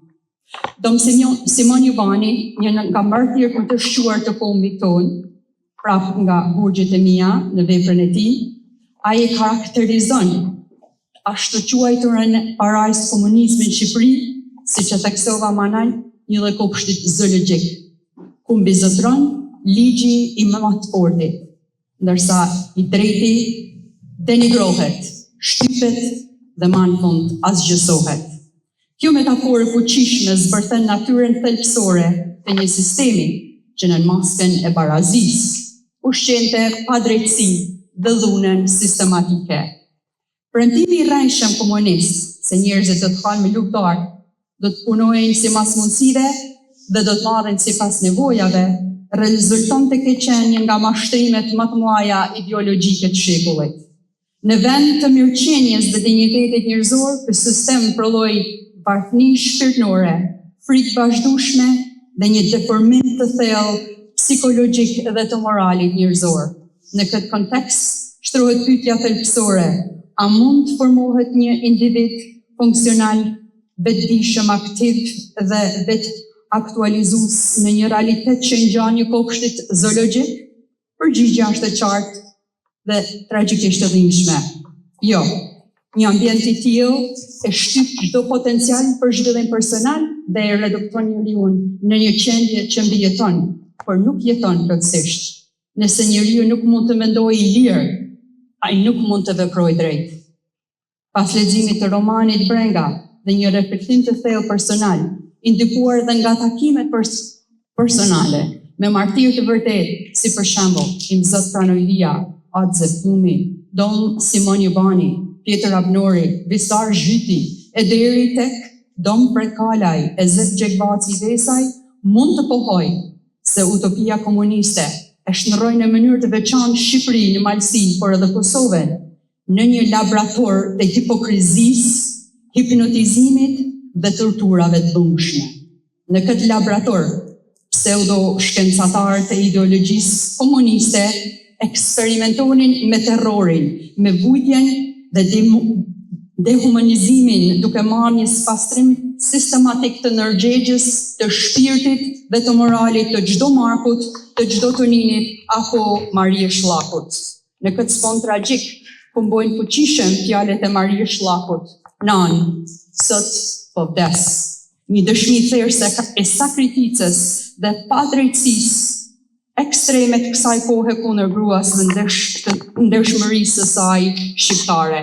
Vllau im, Dr. Camaj, përmes veprës së tij ka arritur kulmin e sensibilizimit shoqëror, duke sjellë në vëmendje huajtjet e brengat e panumërta të shqiptarëve të thjeshtë, Markëve, Toninëve, Marive, të cilët u përballen me një realitet njerëzor, praktikat sistematike të torturës, pasigurisë së përhershme, të ankthit, të dëshimit dhe përjashtimit social gjatë epokës komuniste, krijuan një klim ku sa më shumë dhimbje të shkaktohej të papajshmit, aq më shumë forcohej mekanizmi represiv i pushtetit. Në përfundim, komunizmi nuk arriti të krijojë njeriu në ri të premtuar, por prodhoi një individ të friksuar, të fragmentuar dhe të privuar nga liria, si ajo brendshme ashtu dhe jashtme. Një qenie që luftonte për mbijetesë të një sistem që të mohonte vetë thelbin e humanizmit. Ky rrëfim i shkëlqyshëm i Dr. Camaj përban një dhuratë të çmueshme, sidomos për rinin shqiptare, duke përcjellë një porosi të fuqishme. Ne mbijetuam përmes torturave, përmes rënditjeve të mëdha. Ju si amanet, mos lejoni kurrë të vini në kurthen e indoktrinimit dhe hipnotizimit komunist. Kjo thirrje nuk është thjesht një reflektim historik, por një paralajmërim i vazhdueshëm për rreziqet e ideologjive që kufizojnë lirinë dhe zhvillimin individual. Në këtë kontekst, viruset ideologjike, qofshin ato të së kaluarës apo të formave të reja, përbajnë sfidën kryesore të brezit të ri. Kapërcimi i tyre është thelbësor për ndërtimin e një personaliteti të plotë, vetëdijshëm dhe vetërealizues. Vetëm përmes dijes dhe ndërgjegjësimit mund të ndërtohet një shoqëri e shëndetshme dhe e qëndrueshme. Këtë fakt e vërteton dhe e din në thelbësinë e zemrës dhe të mendjes vetë autori Camaj, i cili, si hulumtues shkencor i shëndetit publik, ka lanë dhe vazhdon të jap një kontribut të paqëmueshëm. Sa kënaqësi që ky shkencëtar i shëndetit publik është njeriu jon, Zoti e bekoft, me rinin shqiptare do të lullëzoj Shqipëria, fuqia qëndron në dije. Urime, doktor profesor Pashko Camaj, në era e trabuinit, po je edhe në era e marshitarizmit. Më ka rënë shumë që unë të prezentoj evente për pesere, edhe në çdo herë që mua më duhet ta prezantoj atë, e them me aq shumë krenari, sepse është fat për gjithë komunitetin shqiptar të Michigan, që kemi një figurë si ai. Madhështor në heshtje. Unë dua të ftoj profesor doktor Anton Lajçaj për fjalën e tij. Brenda si përmas ekzistenciale, etike dhe estetike, në romanin Brenga të doktor Pashko Camaj, kjo është titulli i kumtesës sime që unë sot do ndaj me ju. I nderuar autor i librit doktor Pashko Camaj, të nderuar bashkëpunëtor të dijes, të nderuar pjesëmarrës, lexues dhe dashamirë të shkrimit letrar shqiptar, zonja dhe zotëri. Kam nderin dhe kënaqësinë e veçantë që sot në këtë të bëjmë të rëndësishëm të mendimit dhe kulturës të paraqes këtë trajtesë mbi veprën Brenga në një krim i thellë letrar që për nga pesha e mendimit, ndërtimit i brendshëm rrëfimor dhe forca e përjetimit njerëzor, zënjeve të rëndësishëm në letërsinë bashkëkohore shqiptare dhe njëkohësisht shfaqet si thirrje e fuqishme për vetdijen historike, morale, shpirtërore të shoqërisë. Që një hyrje të veprës lexuesi përballet me një botë të ngarkuar me kujtesë dhe dhimbje ku rrëfimi nuk shërben vetëm si pasqyrim ngjarjesh, por si dëshmi e thellë e përjetimit njerëzor në kushte të rënda historike. Në këtë kuptim, Brenga nuk është vetëm roman rrëfimor, por një strukturë e kujtesës së gjallë ku fjala letrare shndrohet në bartës të përvojës historike dhe shpirtërore. Në qendër të veprës qëndron fjala brend ose dhimbje shpirtërore, e cila në këtë tekst nuk kufizohet në përkufizim psikologjik apo emocional, por ngrihet në nivel të gjendjes së qenjes njerëzore. Ajo është përjetimi i vazhdueshëm i lidhjes midis njeriu dhe kohës së tij, midis të shkuarës dhe të tashmes, midis kujtesës dhe detyrimit moral për të mbajtur të gjallë të vërtetën. Brenga në këtë roman nuk është vetëm ndjenjë dhimbje, por formë e vetdijes historike, shenjë e pashlyeshme e njeriut që nuk mund të ndahet nga përvoja e tij jetësore. Në këtë vepër rrëfimi ndërtohet mbi dy shtylla kryesore njerëzore, figura e Toninit me figurën dhe figura e Martën, të cilët përfaqësojnë dy rrugë të ndryshme të përballjes me të njëjtin realitet të rënd historik. Tonini si personazh mishror përpjeket për shpëtim dhe largim nga hapësira e shtypjes, duke kërkuar një jetë të re përtej kufive të mbyllur dhe të kontrolluar. Ai mishron dëshirën për liri fizike dhe shpirtërore, ndërkohë që mbart njëkohësisht peshën e dyshimit, ndjenjen e fajit dhe mungesën e qetësisë brendshme njerëzore. Marku në anën tjetër përfaqëson qëndrimin në vend, përballjen drejt për drejt me sistemin e dhunës dhe përjetimin e gjatë të vujtjes në burgje dhe kampet e internimit. Ai është figura e qendresës së heshtur, e dinitetit njerëzor që nuk thyhet lehtë, por që mbar mbi vete plagët e rënda të kohës. Autori nuk i paraqet të dy figura si kundërshti të thjeshta, por si dy pasqyra që ndriçojnë njëra tjetrën. Largimi dhe qëndrimi nuk trajtohen si e mirë dhe e keqe, por si dy forma të ndryshme të mbijetesës njerëzore në rrethana ekstreme.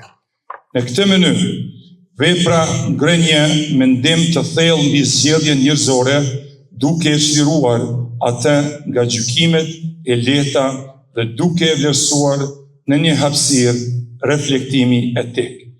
Në planin historik, romani vendoset në një periudhë të errët të jetës sonë kombëtare, të shënuar nga sundimi i një sistemi të mbyllur ideologjik, ku liria individuale ishte e kufizuar, dhe jeta shoqërore ishte në trysni të vazhdueshme, por rëndësia e veprës nuk qëndron vetëm në rikrijimin e kësaj kohe, por në mënyrën se si ajo kohë depërton në ndërgjegjen e individit dhe formson atë në brendësi.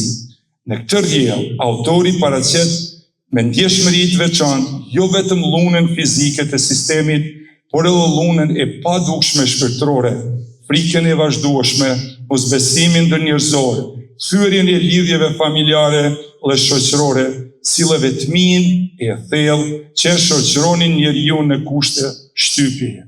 Këto elemente krijojnë një atmosferë të rëndë, por njëkohësisht të vërtetë dhe të besueshëm artistikisht. Një nga shtyllat më të rëndësishme të romanit është kujtesa. Kujtesa në këtë vepër nuk është thjesht rikthim në të shkuarën, por akt moral dhe përgjegjësi historike. Ajo shërben si ruajtje së vërtetës, dhe si kundërvendje ndaj harresës dhe shtrëmbrimit të përvojës njerëzore. Në këtë mënyrë, romani merr karakterin e një dëshmie të gjallë, ku përvoja individuale ngrihet në përvojë kolektive. Kujtesa në këtë roman shfaqet në disa përmasa, si ruajtja e ngjarjes, si kërkesë për drejtësi, si përpunim i dhimbjes dhe si mësim për brezat që vijnë. Ajo nuk lejon që vuajtja të mbetet e pashprehur dhe e padukshme, por e shndron atë në pjesë të ndërgjegjës shoqërore. Një tjetër element i rëndësishëm është trajtimi i fajit dhe përgjegjësisë morale. Tonini mbart në vetvete ndjenjen e thellë të fajit për faktin se ka mbijetuar, ndërsa të tjerët kanë mbetur në vujtje. Ky faj nuk është imponuar nga jashtë, por lind nga brendia e ndërgjegjës dhe shoqëron çdo hap të tij. Ai shfaqet si peshë e heshtur që nuk largohet lehtë dhe që lidh në vazhdimisht me të kaluarën. Marku nga ana tjetër përfaqëson figurën e njeriut që pavarësisht vuajtjes së gjatë ruan dinjitetin e tij moral dhe shpirtëror. Ai nuk thyhet, por as nuk mbetet i paprekur, ai bardh plot, por edhe qëndres duke u bërë simbol i rezistencës njerëzore. Në planin estetik, vepra shquhet për gjuhë të përmbajtur, të pastër dhe të ngarkuar me kuptim të thellë. Gjuha është e rrënjosur në traditën e shprehjes shqipe, pa të prim dhe pa largime të panevojshme, duke i lënë rrëfimit qartësi dhe forcë shprehëse. Ndërtimi i rrëfimit është i kujdesshëm dhe i balancuar, ku çdo pjesë shërben për ndërtimin e tërësisë kuptimore. Simbolika po ashtu zën një vend të rëndësishëm në strukturën e veprës. Veçanërisht simboli i kryqit shfaqet si shenjë e barrës, e sakrificës dhe qëndresës shpirtërore, duke i lënë veprës një dimension të thellë, etik dhe shpirtëror. Në një kuptim më të gjerë, brenda të i kalon kufij e një historie të veçantë dhe ngrihet në nivel të përvojës universale njerëzore. Ajo trajton marrëdhënien midis njeriut dhe historisë, midis lirisë dhe kufizimit, midis qedhjes dhe pasojës, si dhe midis kujtesës dhe harresës. Në këtë mënyrë, vepra bëhet pjesë e një mendimi më të gjerë mbi fatin njerëzor. Të nderuar pjesëmarrës, brenga nuk është vepër që lexohet shpejt dhe lihet me një anë. Ajo kërkon përqendrim, reflektim dhe ndjeshmëri të thellë. Ajo na fton të bëhemi pjesëmarrës në një përvojë që ndonse e rrënjosur në një kohë të saktuar historike, mbetet e gjallë dhe e vlefshme për çdo kohë dhe çdo brez. Në një kohë kur kujtesa historike shpesh vihet në rrezik nga harresa ose deformimi, kjo vepër na kujton se kujtesa është përgjegjësi, ndjeshmëria është forcë, rrëfimi është një formë e lirisë. Në përmbyllje, mund të thuhet se kjo vepër krijon një lidhje të fortë midis fjalës dhe jetës, midis ndjenjes dhe mendimit, midis kaluarës dhe të tashmes. Ajo na kujton se kujtesa është detyrimi i përbashkët, se ndjenja e thellë është formë e lartë e vetdijes dhe se fjala e shkruar mbetet një nga mjetet më të fuqishme për ruajtjen e së vërtetës dhe për ndërtimin e një të ardhmeje më të drejtë dhe më njerëzore. Andaj, dua të përshëndes dhe të falenderoj sinqerisht autorin e librit, doktor Pashko Rokcamaj, për këtë vepër madhështore. Ju falenderoj për vëmendje.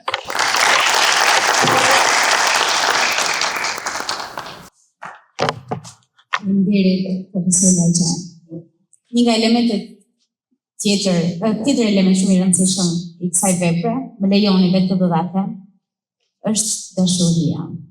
Një element romantik që deri diku arrin nivelet tragjike të saj, por gjithsesi dashuria gjen rrugën për të shkuar njëri tek tjetri dhe triumfon. Kështu kam thënë të paktën, kështu është edhe në veprën e doktor Camaj. Pa u mburkohur, dua të ftoj doktor Lisandri Kola për të dhënë fjalën e tij.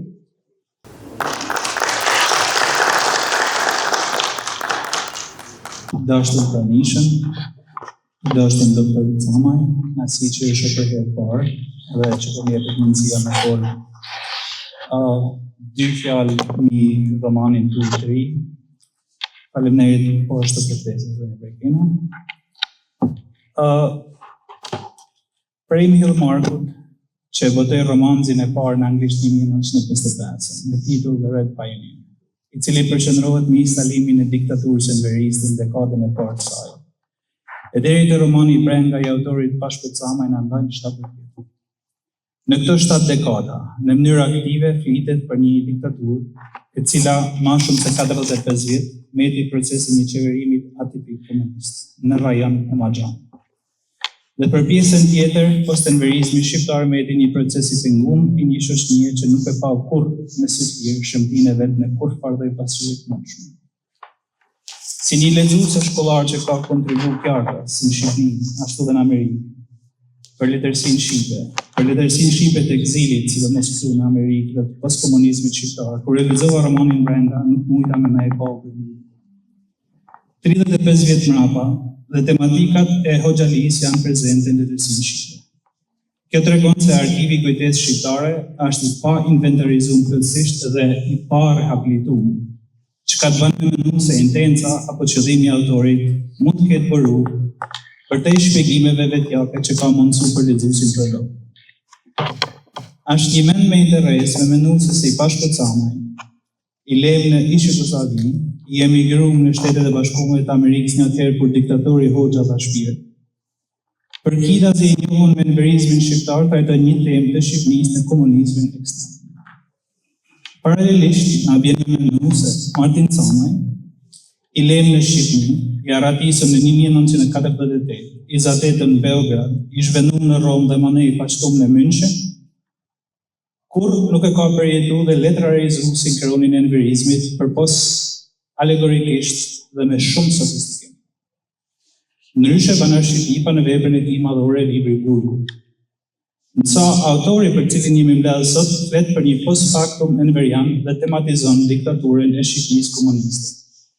Këtu në kryet herës më lejoni me thënë se synimi i fjalësime nuk është të folë thelbësisht për fabulën e romanit. Këtë se ndër tash e kanë kryer respektivisht shkrimet publikuar nga autorë të ndryshëm, po ashtu kolegët e panelit. Unë kam dëshirë më nalë të letërsia memoaristike, stilistika veprës, funksionaliteti gjysor dhe se si mund të përshënjohet kjo vepër në 3 dekada gjys të post-narrativës enveriste. Romani, siç vrehet, ka në thelb një hero, i cili, si shumë tjerë, është një radisur prej Shqipërisë enveriste, i tranzituar në Jugosllavi dhe Itali dhe jadë në Amerikë, ku ka lidhë themele të reja, punu me faqe të bardhë dhe ka kontribu për komunitetin shqiptar si mos informacionet që gjithë në gjë. Mrapa në telat me gjama, ka lanë shokun i jetës, Markun, personazh fiksional, i cili personifikon fytyrën e një mend të diktaturës së Hoxhës e ma vonë Alis. Një fli e ban për hir të absurdit e një pushteti skizofren dhe me baza radikale. Në një vend ku mund shëllerisht me ordenum dhe përmendime që nuk mund t'i kishe pasur, si për shembull Mira Shivanaj, Arshikipa e Sasosh, lene ma me folë për bashkëpunime që u kthejnë në akuza çuditshme dhe merrin jetë reale në gjësore të përshme. Stili i autorit prihet drejt një letërsie të fakticitetit, si shembull disa autorëve shqiptar masnanvec, gjuhë kronikane, dokumentative, eshdërvjell, emotive kërësisht me dinamizëm dhe diku të mirë. Çka është realizu mirë në këtë roman dhe duhet kërëzu autorit? Synimi me ba heroin kryesor, protagonistën një rramur universal. Dhe jo se si e paracisë një shkrim, apo recens, si kryengritjet malësisë së veriut të Shqipërisë. Kjo qartas tregon se autori ka perceptim rajonal dhe përfaqësor dhe religional, të ju referu vetë protagonistit të romanit. Masmenjesime, rasti Tonin Mirakat është shembull ekuivalent i disidencës së Europës linore në gjysmën e dytë të shekullit 20. Por këtu, kurse si nuk duhet më barabit me rastet arratisjes së Martin Samaj, Arshipips e të nuk ujtit. Kjo këtyne është disidencë intelektuale politike, sidomos të piva, i cili ka lëdhjet burg dhe oratisme në të bashkë me të motrën, me letra dhe dohani që e përtesha ku ishte shkruar libri i burgut për të usparë në Romë në 1959. Rasti i është nërma unikt në faqen e ish blokut, të flaskutit. Rasti Mirakaj, në gjykimin tim, është disidencë rrethanore politike, fisme Mirakajt e anatemum për enverizmit, nërmat për njekunit, kurse sa i takon historile të arratise e mundi me shëstu sa jo e tyne, familjes Mirakaj, përfshihet në arratise spektakulare, të ngjashme në Shqipina asaj kohe, por edhe ma vonë, si për mal, si për ujë, ku disa janë ma të zashme e disa ma pak të zashme. Tjetra që duhet më uqmun në këtë roman është narrativa e integrimit. Të gjithë shënjuesit në roman na bëjnë me kuptu se mbërtesat gjeografike, religiose, profesionale shtjellojnë narrative në një persone, jo personi, në odiseadin e integrimit në një vend uj, mas i pavenos maratist të para kuptu e pranu posët njësore për ata jetë që kalon mrapa në Shqipërinë e bunkerë. Në krah tjetër qitet paralele edhe me kalvarin e Shqipërisë totalitare, konkretisht me viktimat e regjimit, pra me kalvarin e Markut. Deri këto mundem me thanë se Pashko Camaj e ka qitë mjeshtrisht kulmin e shtëpisë, ashtu si ato me paskian në linjën e protagonistit, pra në punë. Kjo gjanë e ka fut këtë vepër në rreshtin e letërsisë shqipe memoristike si proces ex audito, pra me dënime prej tjetër kujt. Edhe kjo është punë bukur e zorshme, me ne për kra letërsisë ex visu, pra pritu direkt, si ajo Arshipips, Visargjitit, Fatos Lubonjes, Dëm Simon Jubanit, Adzes Blumit, Frakon Radgjolejt, Max Vedos, Lektasit, e tjerë. Çka mund të ishte ba ma mirë në këtë roman, nuk pia kam ko me elaboru për kitës, të pakë. E para romani duhet kishte pas një redaktim ma profesional, me këndi sinqeret. Ka momente që vepra ka lëshime të rishkrimore, po nisim prej të krahasimi i terë për lëterë në citimin e Mateut 5, 23-24, të përkëtimi Filipaj. Dyshoj po kështu për emrin e Vocer Prels, gjyshit protagonistit që del Vocer, në faqen të të majtë e mrapa, të janë emna geg autokton, ku ajo rëja mrapa është dilë, se se vjetë emri të me pavarësisht është Vocer, mund tjetë edhe Micër, po ja rëja nuk e të përdimit. Ashtë pjesë e konsistencës e emrit të ne, pra ne do të kisha të hekë brejtjen të redaktimit. Njëjtë po dhe me emrat bashkëkollorë në Shqipe si Petro e Mark kur dalin në trajtë shume, janë Petroja e Marku. Po kështu gjuha ndo momente del e automatizume. Kur u kështu, po të sësaj, preka u shpall i vdekur, faqe 24. Nërkohë që krejt natyshëm kishte me qenë, kur u film u mërvesh se preka kishte vdekur. Të premten pasuse, Tonini, etc. në faqe 13, nërkohë të premten tjetër, Tonini, etc. Ka momente që gjuha të njeh përvi standardin e shqipes pa humbur regjistrin familjar dhe kontekstin e personazheve që janë viktime kësaj gjaje. Për shembull, dikon flitet për Marashdele, i Çoban Buk, që i thot bashortës, shto drun e zjarë i pështuitis së shoqës. Mund të kenë të ftohtë, ndërkohë që Çiçi Druzjanit e kishte dinamitizu i fije gjuhën më mirë dhe kishte thuar të më thanë regjistrin familjar, kontekstin geografik se ku po flasim të njerëz. Po kështu, ashtë kudo me protagonistin me qenë i sinqer që nuk mbart asnjë element gay në gjuhën e tij. Edhe këtu po du me anashkalu pak citimin e një pasazhit, edhe me lidh bisedën që në faqen 61-62 përmendet një term shkje, ku po dënë menaçu një familje të shkje. Dhe përdorja e etnicizmit shkje mund parakuptohet dhe kontekstualizohet lahutën e malësisë, por jo në një roman 2025. Për shembull, këtu më merr dhe nën kurbolizosha romanin që regjizori serb dhe protagonisti i lëvizjes artistike Crnival Xhelimir Xhirnik në veprën e tij Rani Radovi në 1969 e tenton eliminimin e përdorimit të termit shqiptar për i gojës e një serbit dhe protagonistit. Këtu protagonistja jugoslava e korrigjon shokun e vet marksist se duhet me ndërtu ndryshe pakun atë cent etnik. Edhe janë kurioz me ditë se si mund të ketë ardhur në origjinal në anglisht këtë gjë. Tjetra, për shembull, ku thotë Tonini sikur po e provonte fjalët për helm kuptimi del pak i turbo në nivel gjysor, të janë vetëm elemente redaktimit, dhe vetëm dashamir se për me parakuptuar shqipti do të rregulltohet, por pas parasysh se është shpëda pëlqyeshëm edhe mundet me u qarkullu pak më me cilësi të njëri. Dhe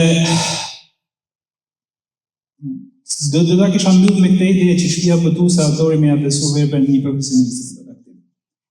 Por, si konkluzion final për këtë roman, pavarësisht nyjes time që e lidha me sugjerimet kryesore për aspektin e ardhjes së gjuhës në këtë roman, mundet me pohu se brenda dzën vendin e vetë të merituar në lehtësinë shqipe memoristike dhe i ban ftesë publike, me fol, me kuptu dhe reflektu mbi shkumën e Shqipërisë totalitare, aq më tepër gjeneratës së re, si brenda vendit, si jashtë vendit, për me u aktivizu në veprat që të rasin, drejtësi sociale dhe katarsis kombëtare. Deri të përrihet kjo punë, procesi real i studimit të komunizmit shqiptar ka me qenë brenda e çdo shqiptari që e dhan Shqipërinë një mend. Ju falenderoj.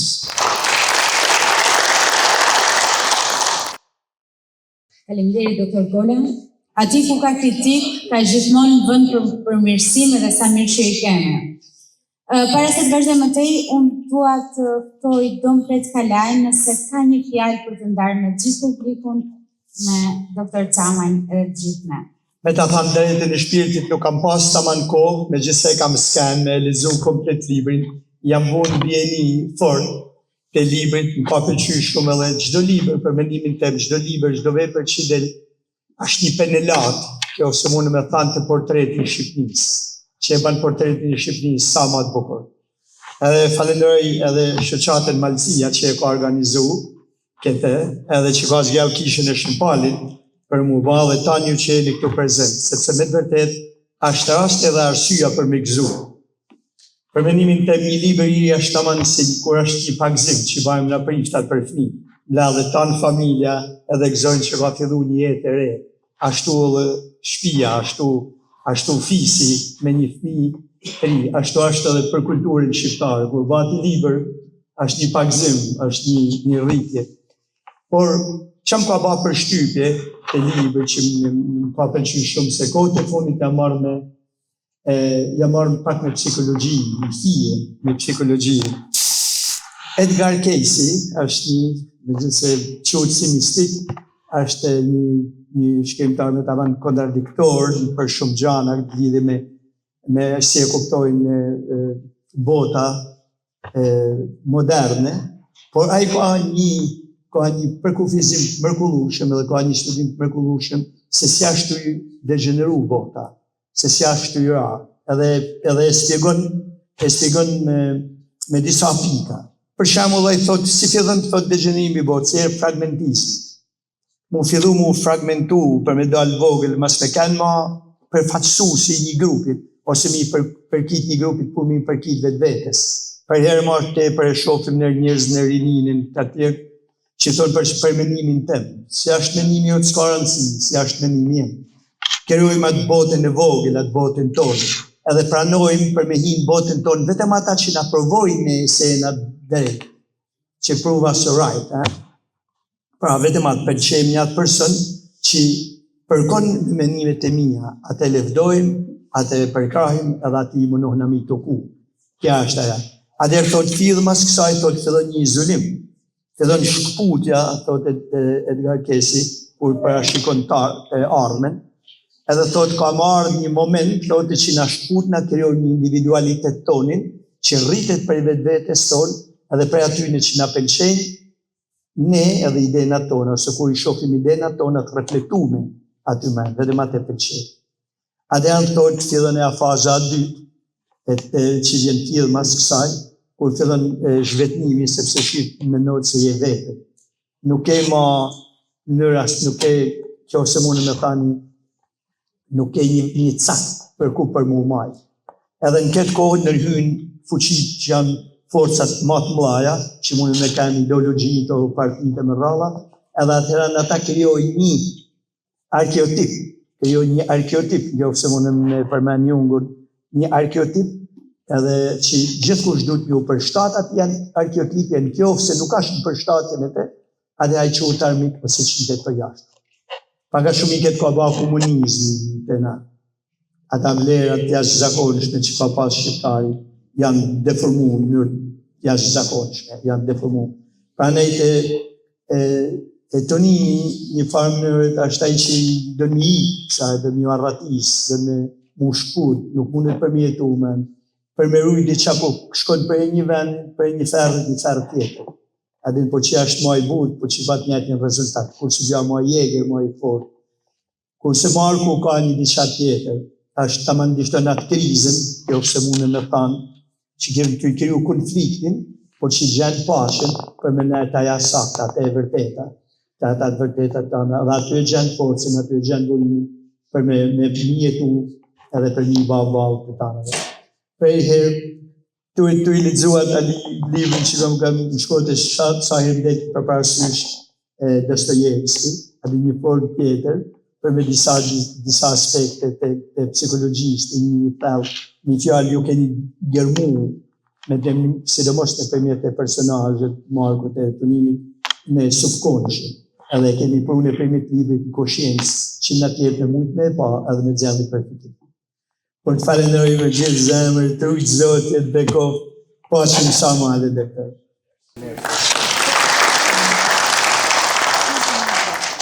Qka me thonë pas sana këtone këtyre fjallëve, qka me thonë tjede, qka me shtua, qëfar të shtoj. Fillimisht i falenderoj gjithë dhe nga zemër që i ardhë, di se di dhe di edhe di të angazhimesh, di të familjesh, por është nësi e veçantë. Falenderoj shoqata atletare Marsi e Madhe për këtë sot, për çka bani për këtë komunitet, kryetar falenderoj shumë për gjithë çka bani për Marsin, falenderoj shumë. Ju panelistët që folin për Kena, Irena, gjithë, edhe marrë me emën, jam përjetësisht mirënjohës për fjalët, sepse disesi e keni përfituar ata që kom shkruar, që kom thamë, dhe më përsen fakti se dhe ju e keni kap pikrisht ata që kom dashtë në thamë. Dhe unë në këtë përshëndetjen time s'du me folë gjatë sepse folëm, dhe keni me folë ju që do të lexoni librin, por duhet me këtë, du mu përgjigjën dy pyetje që më janë ba herë pas here, si shkrimtar i ri, tash jo fort në moshë i ri, por pse kom shkruar librin, edhe ku është çka është ajo që mas forti e gëzon një shkrimtar, një autor. Pse ko shkruar librin? Këtë libër ose porosi më parë. Ajo pse i duket përgjigja vjen duket ajo na katolikët e kemi i lutje, i urat që puna e penimit, edhe ka funja tjetër thot për fajin tem, për më të marrën fajin tem, ose tim. Disesi jam munduar përmes librit parë dhe porosive kullës të flas pak për atë fajin tim, fajin si një njeri që jam larguar, dhe një pyetje e thjeshtë që kom bën vetit në libër është akum bam kat nuan ndaj trullit tem, ndaj kullës, ndaj shtëpisë, ndaj familjes, ndaj zyshit, të zyshit dhe gjitha në radhë, që më largoj di si shumë në tjerë. Përgjigjja vjen që nuk kam bam kat, sepse ashtu e në Bibël që duhet me lëviz. Por ajo është, dhe më thasë, faji im që e kom trajtuar. Në Tonini largohet, arratiset, vjen në Amerikë, jeton jetë natyrisht si shumë na, por e një fajnë e ti, sepse ikja e ti, liria e ti, shkaktoi një limbje të veçantë atje mrapa, që ka pas shumë raste në Shqipëri tilla, fatkeqësisht shumë e shumë. Ndërsa faji tjetrit i Markut është sepse ai e urren Toninin në ato limbjet e tij, vujtjet e tij, kur është në burrel në Spaç, kur e nënshtrojnë atyre torturave jo humane, se nuk janë për njerëz. Dhe ai urren Toninin në atë moment. Por pa me përfundua urrejtjen ndaj Toninit, e urren veten. Pse urren Toninin? Sepse Tonini s'kishte faj. Tonini vetëm kërkoi ata çka kishte dhënë Zoti, natyra, me ikë, me pas, me kanë lirë, me kanë drejt, me pas drejt me jetua, me menua. Dhe ky është ajo dualiteti dy personazheve që unë kam, janë real, tjetri është krijesa ime, Marku është krijesa ime, por e përmendi Elisandër më parë, Visargjipi është një njeri që ka ballë parathanjen, ai më ka thënë, Pashko, unë jam Marku, në librin tënd jam unë Marku. Janë shumë tjerë Marka që janë kënë në librin tënd, dhe jam unua dhe du lanet përgjigjen, atë pse kom shkrua, duket një shkrimtare e famshme, Fitzgerald, e pyesin, e thotë që nuk duhet të shkruash vetëm se do të shkruash, por duhet të shkruash se ke çka me shkrua, se ke çka me thënë. Unë përmes këtyre librave të mi, unë të thom diçka. E fundit, natyrisht, brenga është një brengë jonë kombëtare. Një peshë në malësi, kem thonë, kur kem da me nemdi, kem thonë raft të brenga. Nuk ekziston kjo fjalë në gjuhën angleze, natyrisht. Dhe unë jam munduar që përmes librit tim të jap zë atyre që s'kan pas zë. Të jap dritë atyre që s'kan pas dritë në burgjet, në të merren e Spaçit, të Shqipërisë, dhe asaj kohë. Jo për hakmarrje, jo për më ka baj, pja bajon tash atë. Kjo është edhe ai kuptimi i ngritjes sonë shpirtërore, që besojmë në një Zot të vërtet, që të mësohet, të dinë, mos të harrojnë, sepse ajo që shkruhet mbetet, nëse nuk shkruhet s'ka ndodhur. Dhe përmes fjalëve të mia jam munduar që t'u jap atyre dritë, si një shembull konkret për rinin tonë që të dinë kush janë, çfarë kanë historia vërtet. Në shpresë që gjithë do ta lexoni, gjithë do ta shijoni ashtu si gjithë që folën për librin tim. Edhe faleminderit shumë të gjithëve, edhe mirë nga zemra. Ju dua, faleminderit shumë.